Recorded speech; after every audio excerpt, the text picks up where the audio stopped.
Hey, if you're looking for a luxury SUV that you can still get the job done hauling stuff around the kids, this might be one for you. It's the 2019 BMW X7. I'm going to go ahead and build a trampoline here for the kids in the backyard and I kind of talk you through some of the practical features of this high-end luxury 3-row biggest BMW ever built SUV. We're going to get started right now.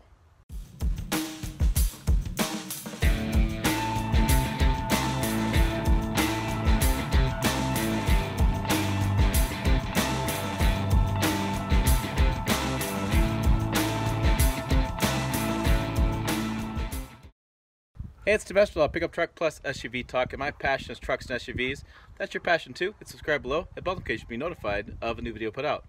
This is probably one you're not going to see very often. Not very many journalists can take and use this SUV in the manner that, well, I use it in. And so what I'm going to do is I'm going to build a trampoline back here. I'm going to tell you about a couple things. Then I'm going to go ahead and tomorrow I'm going to take it off-roading, farm off-roading. And then I'll tell you about the back seats and why it's so freaking annoying having kids ride with you in the back of this vehicle. Not a fan at all, but I'll get to that. So first I want to tell you I got this trampoline, and it's got a Dunham's, good sale, $200 for a 14-foot trampoline. One of the cool features that this BMW has, just like the Lexus LX570 has as well, is we have this little trunk that comes out. You can see, I move the camera just right, it comes out and it gives you a nice little workbench. So I'm going to go ahead and put my tools down over here and get to work and use the workbench to build this trampoline. I will say I had to move the second row seats up quite a bit to fit this box in, and this box is probably 5 foot tall. In the store is kind of my eyeball measurement. Let's take my sunglasses off here. Eyeball measurement about 5 foot. So I do have the seats. I do have another third row seats back here, but as far as hauling luggage and hauling stuff, kind of disappointed in it. I expected more room back here, and I mean it's fine, and you could fit quite a bit of stuff, but really, it's only a 4-seater up there because it has the captain's chairs both sides, and I got the bench back here. So if you're gonna haul a lot of stuff and you want to use this for working around the house, which maybe you do, maybe you don't, I don't know. Probably not a fan of that, but anyways, I'm gonna go ahead and build this today, and then tomorrow, like I said, I'm gonna take it out. I'm gonna tell you more about this truck and take it's SUV, excuse me, take it off-roading to the farm. So I'll play a little video now, and then we'll get to that. So stay with us.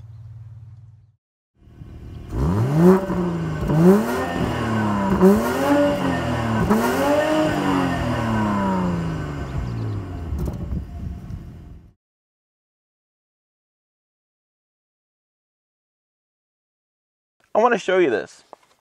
This is the press release. It is 17 pages long of features and equipment the thing has.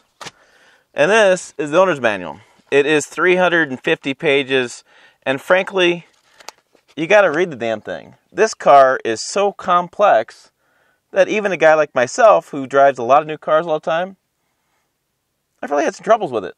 I've had to get the manual out a few times. There just is so many new features that are just excessive, in my opinion. It's really just hard to drive.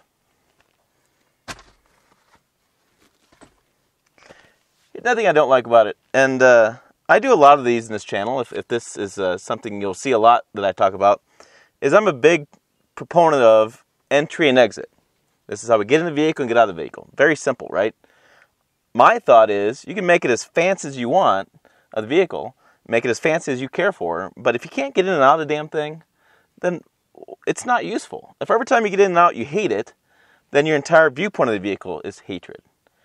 In this case, this vehicle is hard for me at 5'7", 200 and some pounds. I know I'm fat, fine, put it down below. It's hard for me to get in and out. And I'll explain this to you the best I can. Is number one, I don't have grab handles. I have really nice suede, or a microfiber, whatever the heck this is. Beautiful headliner. Beautiful headliner. Great interior. Looks great. But when I get out, I have this running board, and I'll change the angle here and I'll show you a little bit, is that I'm awkward. I gotta sit and get myself out. And it's because of this running board. So let me show you. So you have that running board there, then you have the seat. So let me back out, and I'm going to try to show you this.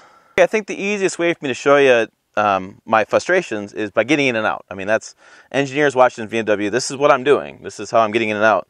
and I move this camera as far back as I can. I hope that it's going to work out well. But so I have two choices getting in and out. And we've talked at a Tacoma video that's got a lot of popularity, and I'll put a link to it above.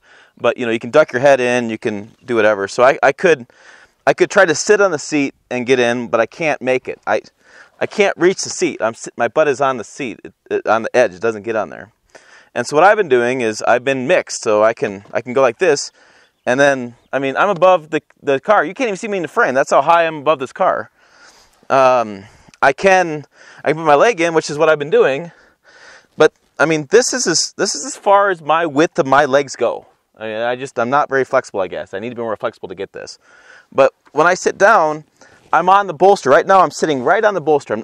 I'm like one cheek on one side, the other cheek not on the seat, and that bolster comes up. It's those kind of Recaro kind of seat bolsters that come up on the sides. And so then I gotta duck my head. I kind of duck my head to get in, and I kind of get my foot here and I scoop my butt in, and then I get in the car. And that's just ridiculous. And I know I'm not the most flexible guy. I know if you're over 6 foot, this may not be a problem for you. But if you're like me, 5'7", maybe on a shorter side or in that range, try to get in and out of this a few times. And let me know in the comments below if you own this and you have any problems. But I haven't really figured out. I haven't figured out what the plan is with that. Maybe I need to be taller. Maybe it's not for me, but I really don't understand why it's got to be built such this way that it makes it really difficult for people to get in and out of it. All right, another issue I have at this vehicle is it's got these really nice DVD players back here. Each side has it in this model. Again, it could be the trim level, whatever, but I believe these come standard. But anyways, I should show this back here. I have two nice USBs. I got captain's chairs.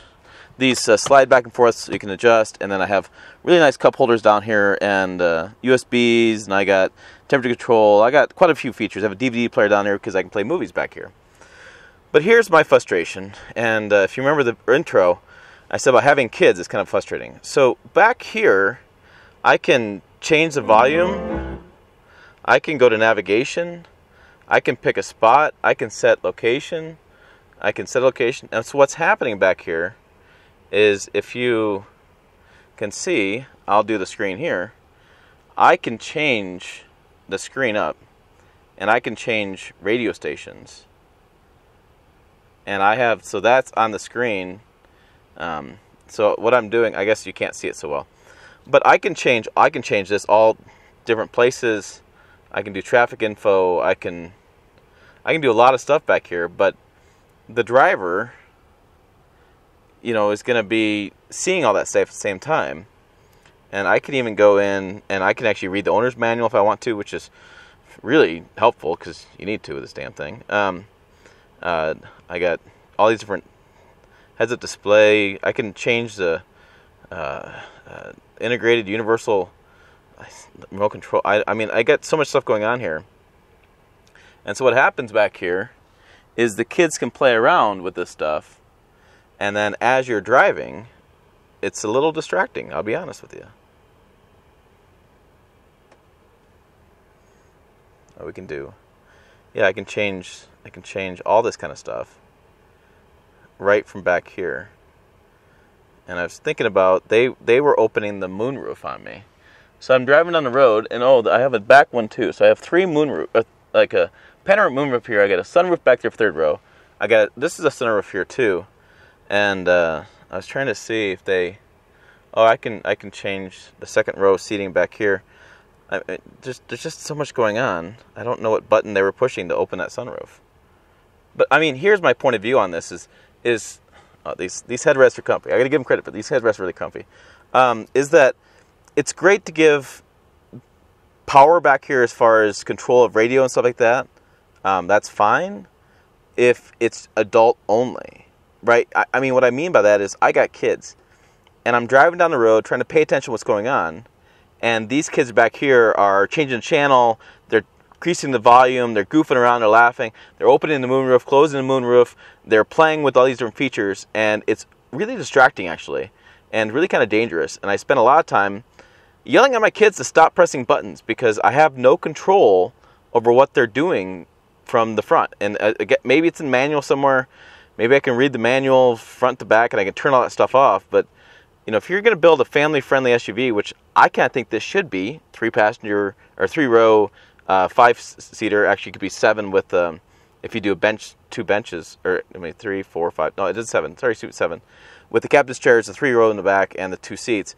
I think this is a family SUV, not really a track SUV, not really a track car, and it's really distracting when you have those features set up.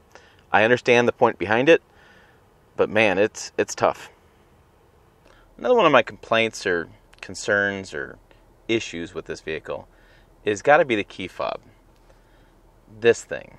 And let me explain what this thing is first, and then I'll tell you more why I don't like it. So let me flip the camera around. Let me do this the best I can. It's a little tough to do it. I'll show you this. Okay, so this is the key fob. What's interesting about it is there's a power button here that turns on. You swipe it up, and you can look at the vehicle secured. You can change the height, vehicle information, whether it's on, whether it's okay, range as far as gas, and you can set time for next departure. Those are your options. What's interesting is I found that there's not much I can, I can't. I guess I can. Oh, there it goes. It showed me different features. I had a lot of trouble like using this, and then you got to charge it too. See, you got to charge this thing. It's tough for me. I understand what they're trying to do, but you know, this was developed years ago. Nowadays, just make this an app on my phone. Don't worry about this control. I think they should jettison this project, because another problem I have with it is, let me find my sunglasses. This is a good example. So there's a pair of sunglasses, and there's the remote. Look how gigantic that remote is. There is also no clip here. So we use a key holder rack, so we put keys up on a rack because we have so many different vehicles. I can't put this on a rack. There's no key place for it. It doesn't hang at all. It fits in my pocket. It's actually the size of most flip phones. Actually, my father-in-law's flip phone is the same size as this, because so then you have this huge thing in your pocket. And then I actually dropped it a minute ago between the seats, and that was a nightmare trying to get it out. And it slides. It's slippery. There's no tactile to this at all. And so I can put it here, like on top of this, and watch. Just slides around. So I gotta get in the car, and I have to find a home for it. I only have one spot here with my cooled cup holder, cooled and heated cup holder, by the way. And to me, the Game of Thrones kind of diamond shifter. But I gotta store it somewhere. You can't leave it in your pocket. It's so big, it just fills your entire pocket up. And then, yeah. So I know it's not something we usually talk about, and I understand that it's a Timism. I understand it's my issue with it, but I really do have a problem with it. I really don't like it at all. I don't think I understand its purpose, but again, make this a smartphone app. Make this half the size, or a quarter the size. Give me a hook and hang it up so it's like normal keys, and let me fit in the pocket a little bit easier. This thing is it just doesn't work. So one of my last issues with the SUV is I believe it's kind of a mixed messaging. So BMW calls it a sport activity vehicle, so they really mean you to drive this and have a really good driving experience. And so we have the torque bars over the engine. So, you know, we're going to stabilize the engine. Lots of power apparently there you need. And then I'll bring it over here, and I'm going to flip the camera around. And besides these massive 22-inch tires, you kind of see those vents in there. A little hard for my phone to, or my camera, excuse me, camera phone, to go ahead and zoom in on those. But those are vents for these enormous brakes. These brakes are huge. So what's BMW really saying here? They're saying this is a track car. You're supposed to drive it really fast. I got kids, and I'm going to do some off-roading here in a minute, but I do light off-roading, and I would never take this above 100 miles an hour. That's not the purpose of it. So why do they have all this stuff built into it to make it that sporty? I think there's some missed messaging. They could have done more of a family-focused SUV and had a better vehicle in the marketplace. Okay, enough talking about things that I maybe don't like. Let's get inside the cabin and talk about things I do like. Now, this is a very comfortable to drive SUV. It's very comfy seats. The seat bottoms are wide enough. I don't have any problems there. Very comfortable headrests, and you can drive this for a lot of miles. And the 5-coil link suspension in the back, and the dual, let me make sure I get this right, it's a double wishbone front suspension and 5-link rear suspension. Best balance of exceptional traction on rough terrain and excellent dynamic response and ride on comfort on pavement. Blah, blah, blah, blah. Basically, it's electronically controlled dampeners, improves the handling. They have a speed-dependent integral active steering, turns rear wheels the same direction as front to enhance stability in high-speed maneuvers, such as lane changes. Really? Or in opposite directions, the front wheels to facilitate low-speed maneuvering. All right, so it corners well, it drives well, it's comfortable. This has got a twin turbo V6 in it. I have this 17-page press release, 8-speed transmission. I want to get the specs on that. 3-liter, so 335 horsepower and 330 foot-pounds of torque. 0 to 60, and this is the xDrive40i. 0 to 60 in 5.8 seconds. Which, why would you? It's fun a couple times, but when you have kids, like, it's the last thing you need. And yeah, apparently I'm going to get this all wrong because this isn't a kid-friendly car. This is a adult car. Okay, the steering wheel won't go down. I have some other issues with it on the road. I'll get to those when we do the on-road impressions. So I'm going to put it in off-road mode, I believe. X gravel. I will let me record this so you guys can see the mode here. X gravel. So I'm optimized for off-road terrain. X sand. So what's going on here? So let's go through these. So I have X snow, X gravel, X sand, X rocks. If you do rocks with this, you don't have the ground clearance. So let's leave it in gravel, because that's what we'd be driving on. I do have, this is the modes I'm pressing. It's here, and I have the height adjustment there. You can see height is all the way to the top, so I'm getting maximum ground clearance. I do have downhill assist control, which is interesting too. So let's go. Let's go. I mean, that's the farm road in front of me. I got the GoPro going. Sorry for dual cameras, but let's see how it goes. I got to press my button and pull back. So you got to press the button and pull back. I'm not a fan of that. But all right, so let's go. All right, so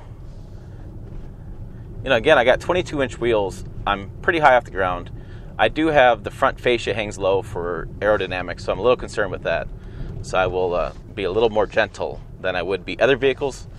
Plus, this is it starts at $73,000, and I believe it gets to mid-80s. The xDrive40i, which comes with a V8, that starts at 93. So it's not chump change on this. This is a pretty expensive vehicle, so definitely not going to damage it. But yeah, I'm taking. I mean, it handles well. I don't know in what situation you would drive this on. I guess if you got some horse property, you want to check in your horses, you wanted a good riding SUV around town, and you had need for 3 rows, I could see that. But I mean, that's my thing. I think this vehicle's a little confused. Like, is it a track vehicle?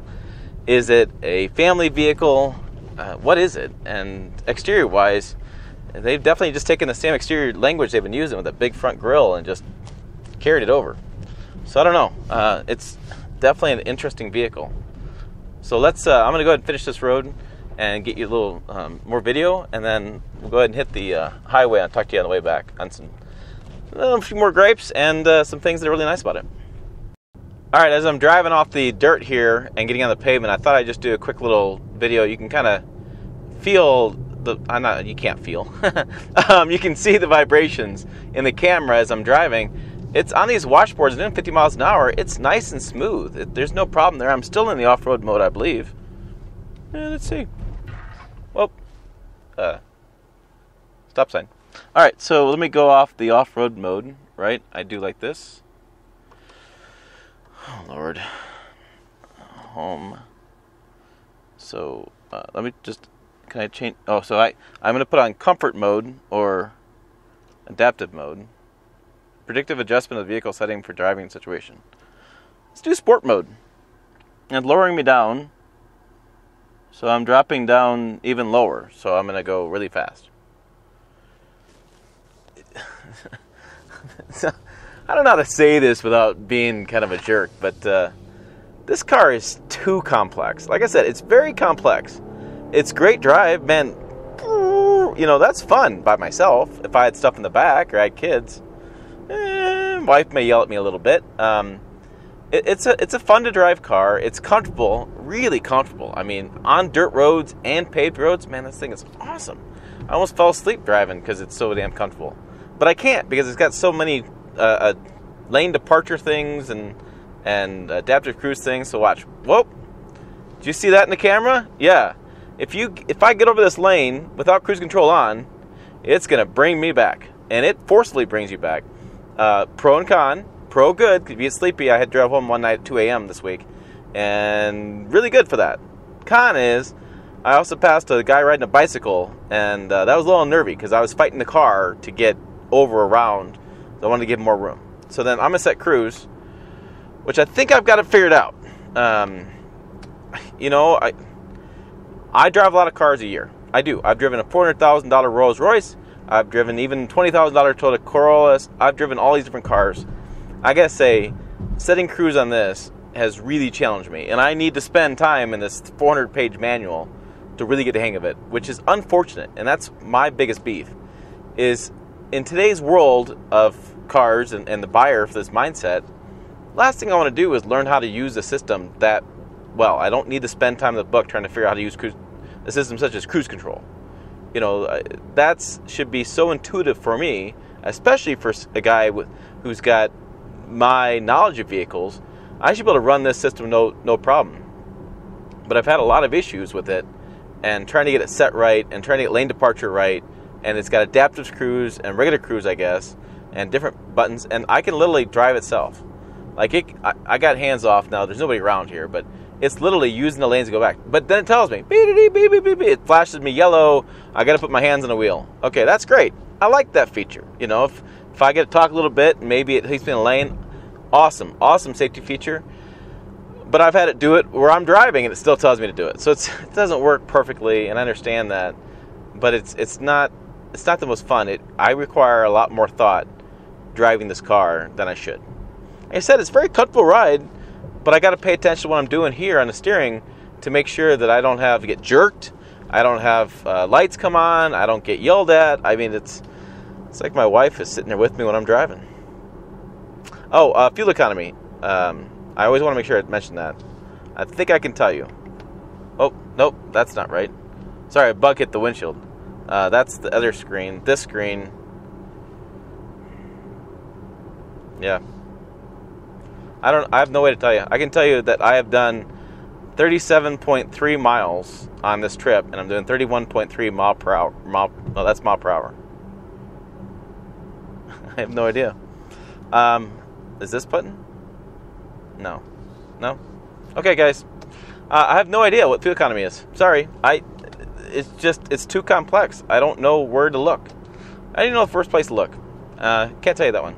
But I can tell you, for more practical reviews, I think it's very practical, on this vehicle and all its features. Oh, it's got massaging seats, by the way, too. Again, so many features, you're going to forget them. But you're not going to forget Pickup Truck Talk. Yes, that's the name of it. Pickup Truck Talk. Find us on Facebook, Instagram, and Twitter. Type in those 3 words. Also, pickuptrucktalk.com. Check the website out. I'm putting stuff up occasionally on the website, keeping you up to date. Again, it's Tim Estrella, Pickup Truck Plus SUV Talk.